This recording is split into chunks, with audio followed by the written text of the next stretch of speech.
There's the bullseye between three quadrants. And one quadrant is, what do you love doing? So you want to do something you love doing. The reason you love it is because you're genetically created to do that thing. Number two is, what are you good at? Because sometimes you love doing something and then you're not that great at whatever the manifestation is. And then the third is, where can you create value in the marketplace? So you could love something, you're great at it, and then it's something that has zero value to the marketplace. And so finding the center of all those three circles is really the bullseye of what you should be doing in your career. Welcome to the Exceptional Companies Podcast, a podcast for purpose-led entrepreneurs looking to master the art of buying, selling, or optimizing small businesses. Your host, Marcus Seegers, founder of Exceptional Companies and author of Selling Main Street, has over a decade of experience starting, buying, and leading successful businesses. He's here to guide you through the complex world of business transactions and growth. Each week, we dive deep with actionable insights, expert interviews, and real-world strategies to activate and equip you to live exceptionally and build exceptional businesses. Now, let's dive into today's episode. Here's your host, Marcus Seegers. Welcome to the Exceptional Companies Podcast, where we explore how to buy, sell, and optimize your business. I'm your host, Marcus Seegers, and I'm so excited to introduce my incredible guest today. My guest today is my brother, Marcus Seegers. Marcus is a tremendous businessman. He's my partner in a bunch of the businesses we own. He's my blood brother, and one of his superpowers is really equipping people and business owners to live exceptional lives and build exceptional businesses.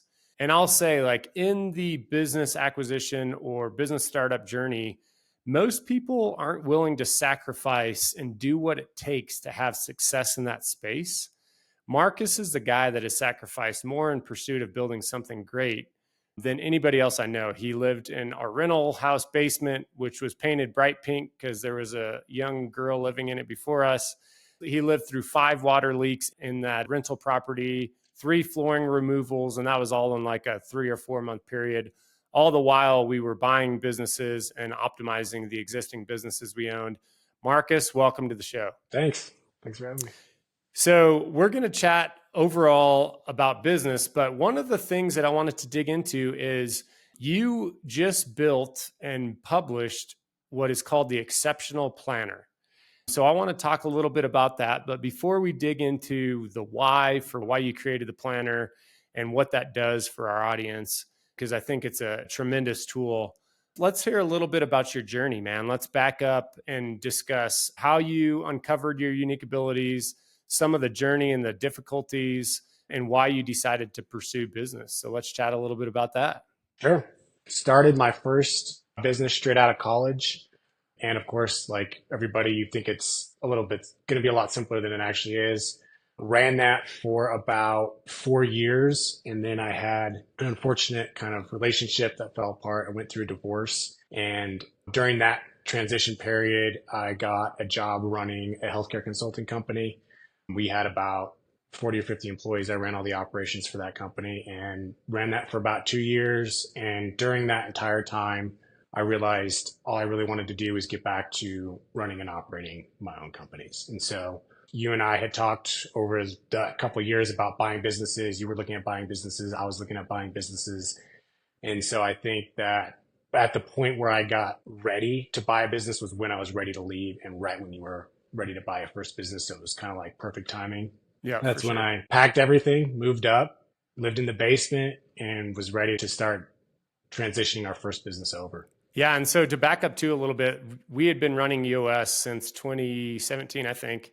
You started running EOS. You became really good at it, much better than I am. We realized your role was more on the integration, COO operations side. My role was really kind of split, but more visionary. And then what we started doing, whereas most people run that system and just kind of run it for a long time, we saw a lot of gaps in the architecture of EOS and said, hey, this is cool. This is a macro level operating system that we like, but now we've got to fill in our own tools, our own systems, our own procedures and processes. And so as we started the family office Exceptional Companies, we just said, hey, we want to be the best at the process side and also the people side. So we've created a system called Exceptional Systems. The exceptional planner, some of that came out of discussions we had.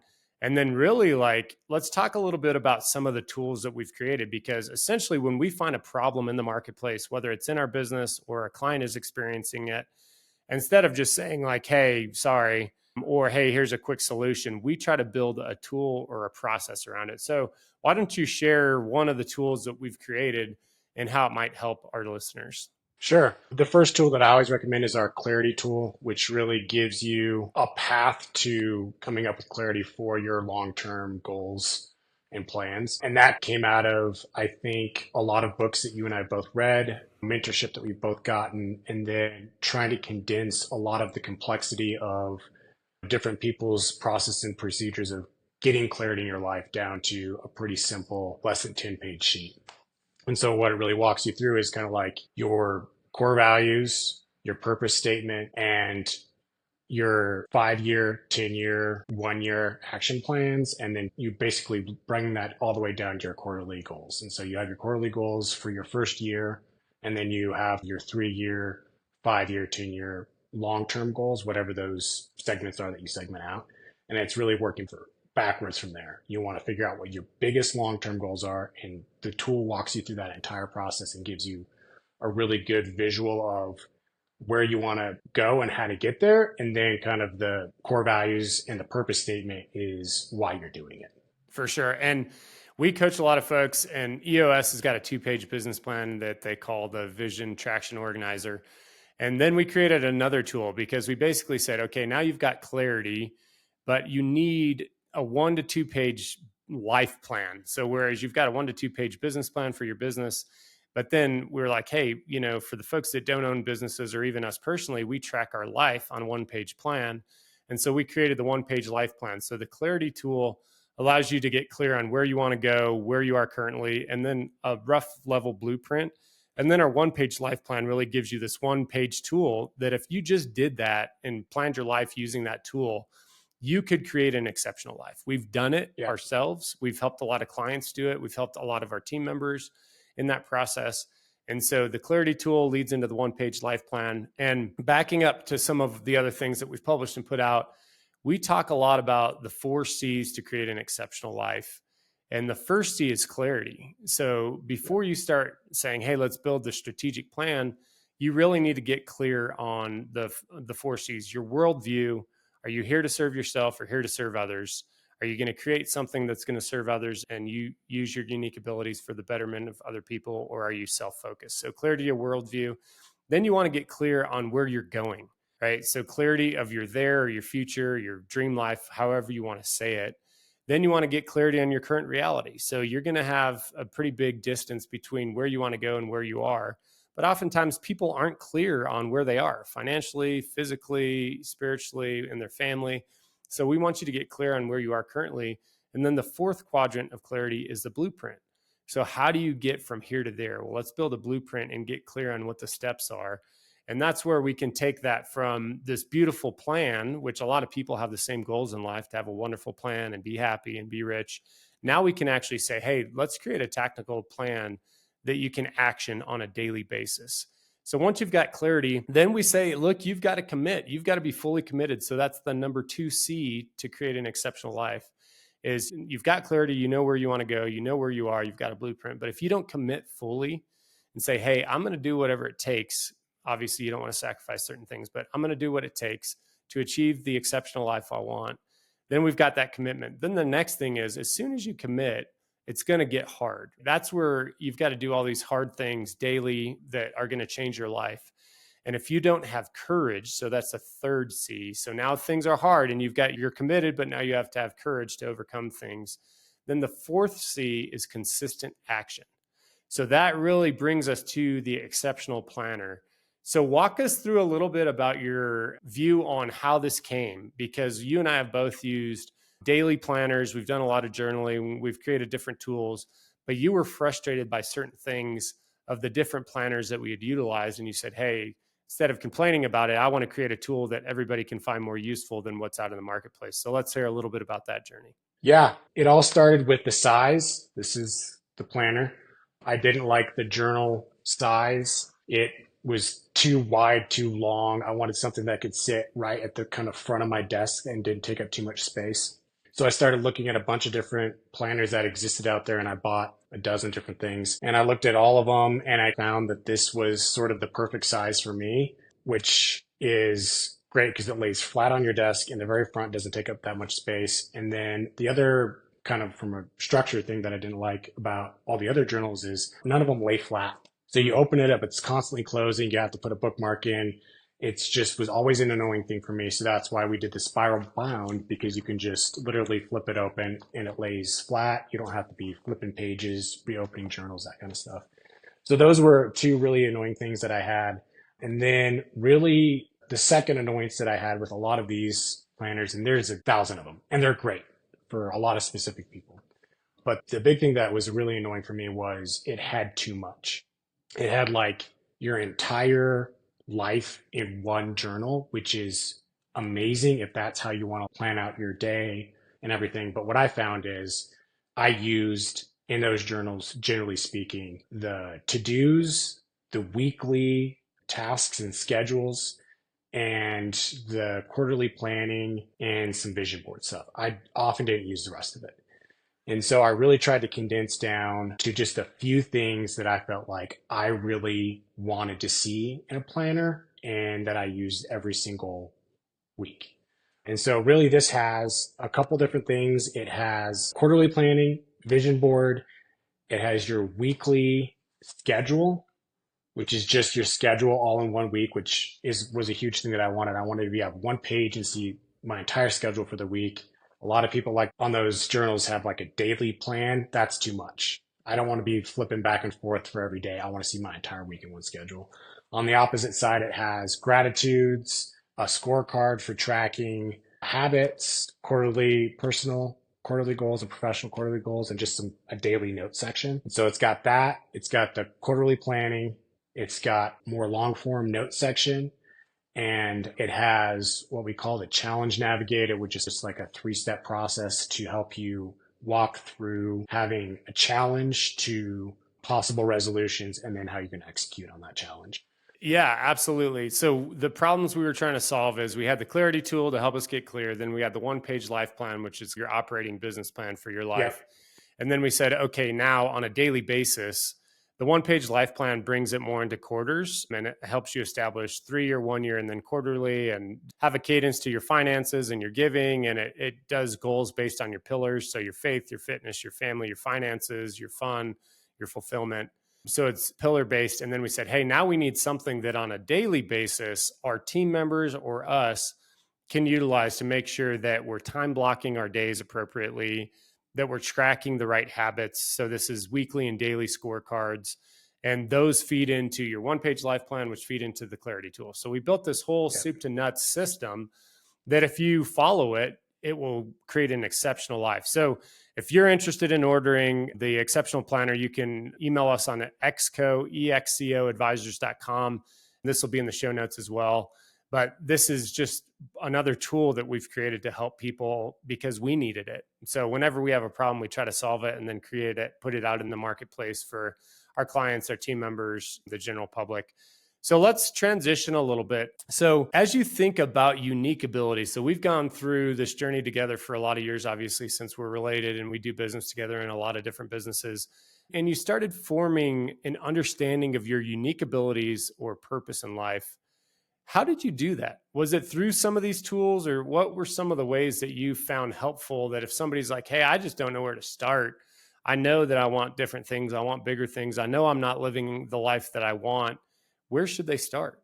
I think the best way to start is take some sort of personality test. I think for the first sort of 5 years as an entrepreneur, it was a lot of trial and error. So everybody, when they're becoming an entrepreneur, they want to be the CEO because that's the logical. Hey, I started the company. That's where I should be. But as you and I found out, not everybody's fit to be a CEO. I'm definitely not. I'm more on the operations side. So for the first 5 years, it was a lot of like trial and error and also trying to force myself into a position that I wasn't really equipped or had the skill set or really the desire to be in. So I think a big moment of change for me was, I don't even know how long ago it was, but it was a long time ago. when you had me take that first professional based personality test. And I don't even remember what it was called. And it just kind of laid out like, hey, this is what gives you energy. This is what takes away energy from you. And I realized, wow, I am like a lot more introverted. I like solving problems and I like systems based thinking. I like less the sales, more like networking, dealing with people on a daily basis. And so that gives you kind of that first step of where you should kind of start thinking about things. And then I think after that, you just need to start really notating every single time you find something that really sucks your energy or really gives you energy. You're like, oh man, I really enjoyed this one thing. I really enjoyed doing this thing. Or man, after doing that, that was really that burned me out. Then you kind of start to be able to craft an idea of where a good fit is for you. And then everybody has jobs and positions where they have stuff that they don't like. You're never going to rule all that stuff out, but you can get in a position where 80% of the time you love what you're doing every single day if you just follow like a couple basic processes to do that. Yeah, I always say I don't like going on vacation because I'm living vacation. I love every day of what we're building, and it's because largely I'm in our unique abilities. And we've talked a lot about, so there's the bullseye between three quadrants, and one quadrant is what do you love doing? So you want to do something you love doing. The reason you love it is because you're genetically created to do that thing. Number two is what are you good at? Because sometimes you love doing something and then you're not that great at whatever the manifestation is. And then the third is where can you create value in the marketplace? So you could love something, you're great at it, and then it's something that has zero value to the marketplace. And so finding the center of all those three circles is really the bullseye of what you should be doing in your career. And I think, like you said, if you can take a journal and just start writing down, this gives me energy, this takes away energy. I'm good at this, but I don't love doing it. I'm good at this, but I do love doing this. People are asking me to do this in the marketplace and they're willing to pay me for it because I'm creating value in this area. You can start getting an understanding. And there's really just, some bigger buckets of, are you more technically sound and you like doing things on your own and problem solving? Do you like the sales, business development side?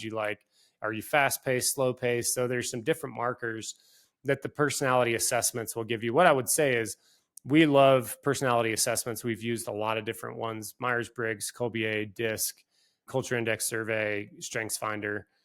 And I would just caution people as you think through this, people want to put you in a bucket or, say, hey, you're just this type of person. But everybody has such a big swing of what they do, what they love, all the things within those constructs. So don't let it be a hindrance to you. Just let it be one tool that gives you a little bit more clarity around maybe some of the things you should pursue. But don't ever let it be a box that people put you into, because that's happened to me before, which is really frustrating.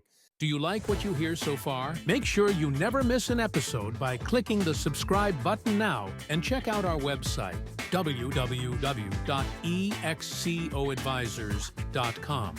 This podcast is made possible by listeners like you. Thank you for your support. Now, back to the show. So let's talk a little bit about, we coach a lot of young business owners. We've got an A&D advisory company that helps people buy and sell businesses. And oftentimes people come into the space with no expertise, no experience. If you were going to coach a young business owner and you said, hey, there's some top areas you need to focus on, if you want to build something great, what would be some of the top, hey, here are 2 or 3 things you need to really be front of mind as you're buying a business or starting a business? I think, we talk about it a lot, but I think the 2 big key areas that if you get right, and they're hard areas to get right, but if you get them right, everything else will follow, is people and processes. So I think if you can figure out if you can develop a process that we've developed over the years, reading a lot of books about how to hire people, how to coach people, how to fire people, like the whole thing. And then you can start, you're going to just have to practice and get better at it. But you can start, as you start hiring people and getting better at people, getting better at mentoring people, then you have a huge weapon for your company. Like having the right people in the right seat and making sure that your team is well staffed and properly staffed is massive. And then processes is the other huge one. You got to have the right people, but they got to know what they're doing and it's got to be clear. So if you have the right processes, hey, you hire this guy over here and he comes into this position and you're like, here's our manual. here's how to do this job every single time. If you follow this, you're going to crush it. If you have that lined out, everything is easier. Everything else comes. Just like the simplicity of the team, you get your time back, you make more money. Everything comes if you get the people in the processes. Yeah, 100%. And there's a great book, Beyond Entrepreneurship, or BE 2.0 by Jim Collins. And he talks about the life cycle of business. And really, if you get the right people on the bus and they've got good culture, you're going to have success. So that's kind of level one, is like, hey, make sure you're getting the right people on the bus, the right people off the bus. And then the second phase is really systemizing, like you said. So it's, all right, let's get the right people in the right seats and then have them solving the right problems with the right systems to track those problems. And that's what EOS, when we first started, was with us. It gave us a macro system for us to operate our businesses. And then we just found all these gaps that we said, okay, we need to improve this piece. We need to add a tool here. Hey, this piece of the hiring process really isn't predicated, or this is missing, or that's missing. And so as a business owner, I think the key is like, just don't stop doing it. The reason we've had success is we continue to iterate on the problem instead of saying, hey, we're really good at hiring. Hey, we're good, but there's people that are better. So let's continue to refine that process. When we go through the process and we've hired somebody and it doesn't work, then we're going back and saying, hey, why didn't it work? What needs to be tweaked in the process? How do we improve that? What other tool can we drop in here that maybe would give us more clarity or get us clarity faster? And so I think if you get the right people on the bus, right culture, right purpose, then from there, that guiding light, those guiding principles will allow you to figure out what problem to solve. And then when you find the right problem, that's when you're like, okay, now we're going to systemize, because we want accountability. We want scorecards. We want annual 90-day planning, weekly planning. And then we want to be able to have a system. And this is where I think a lot of companies fail. With our exceptional systems, we have a curriculum around our people. So some businesses are really good at, hey, we've got the right people on the bus and we've got the right systems and processes. And then it's like, well, what's your process around coaching and growing your people? And we were in that boat. I was like, oh, shoot, we're really good at processes and we've got great people on our team, but we don't have a system for growing people to have exceptional lives. And that's when we started saying, okay, well, let's drop in this clarity tool. Let's start there. Let's help our team get clarity. Okay, let's build this one-page life plan. Okay, let's build this exceptional planner. And then we just started doing monthly coaching, and we're still iterating and improving on that to where we can take one topic or a mental model, and in a systematic approach, 12 sessions a year, we can start saying, okay, here's something that we believe is going to help activate and equip you to live an exceptional life, which is our mission. So I love that. So let's talk a little bit about tools, books, resources. I just mentioned B 2.0. We'd love to share the clarity tool. We'd love to share the one-page life plan. We'd love to share the exceptional planner, although that's one that's paid for that you'll have to order. What are some of the other things that for young entrepreneurs or even entrepreneurs that have had businesses and might feel stuck that you think are game changers that they could utilize? Of our tools or just in general? I think just in general, what are some of the things that have been helpful along your journey? Who, Not How. Yeah, that's a great mentor. That book, for sure. I mean, when you start thinking about who can you co-opt or who can you hire to solve problems versus how can you solve them, obviously you have to have a little bit of scale sometimes to be able to think that way, because it does cost more money. And when you're first starting out, you're basically doing everything. But as you get some scale and you can start thinking that way, it just opens up your time to really be working sort of on the company instead of in the company. And so when first time I read that book, I was like, this is the simplest concept. You don't even need to read the book really to understand it. You could probably just Google general idea of what it is. But it's such a simple concept, but also such an amazing concept when you're thinking about next phases in there that are going to really help you elevate your ability to make money, earn money, and grow your business. Yeah. And so let's distill that. So who, not how is a pretty simple concept. When you're thinking about a problem, and it could be in your personal life, I want to lose 10 pounds. How do I do this? Instead of saying, how do I do this and solving that problem for yourself, you say, if I got them engaged, would help me solve this problem and love doing it. So it might just be like the who might be, you need to have an accountability partner who meets you at your house and you go for runs, or it could be engaging a trainer.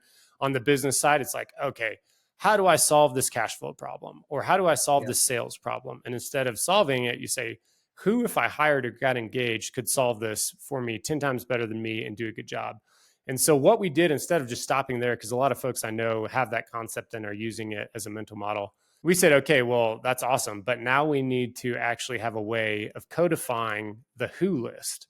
So we built a spreadsheet. So we buy businesses, we help other people buy businesses. We're growing our existing 9 businesses. And really the biggest thing we need to figure out is a pipeline of who's that can help us do those things, right? So here's our 10-year strategy. Who are the people that if we got them on the bus would make that fun and easy? And so we built a tool around that. And then Marcus, you're working on a tool right now that we haven't completed yet around Tribe. What's that tool called and what's the thesis around that? Because I think probably by the time this podcast gets published, we'll have that tool complete and that'd be another one we can send out for free. Yeah, we're calling it the Tribe Tracker. Interesting. So far, at least that's the working title. Really, it's just a way to keep track of who you're talking to and, kind of levels of who they are as far as like in your life, whether they're really close friends, whether they're just business acquaintances, kind of like what their skill set is, what they love doing, what they hate doing, how you can help each other. And it's just a real basic spreadsheet that will track all of those variables, and hopefully over, the 5-10 years that you're working, you're connecting with people, you have such a massive spreadsheet that when you have a question like, man, I have this terrible recruiting issue within this very niche industry that I don't have that much experience in, you can search through your list of people that you know and find somebody that, hey, has that special expertise that can help you solve that problem. It's also a great place to keep a list of people that you want to recruit for future businesses. And then big picture kind of vision is hopefully it'll have some sort of reminder to keep you in a good rhythm if you're like me and have a hard time staying in a good rhythm with like staying in contact with people. Kind of like reminders, hey, you haven't reached out to this person in a couple weeks or a couple months, whatever you want to set the parameter to be. And it'll kind of say, hey, you should maybe give this person a call, catch up with them, see what's going on in their life.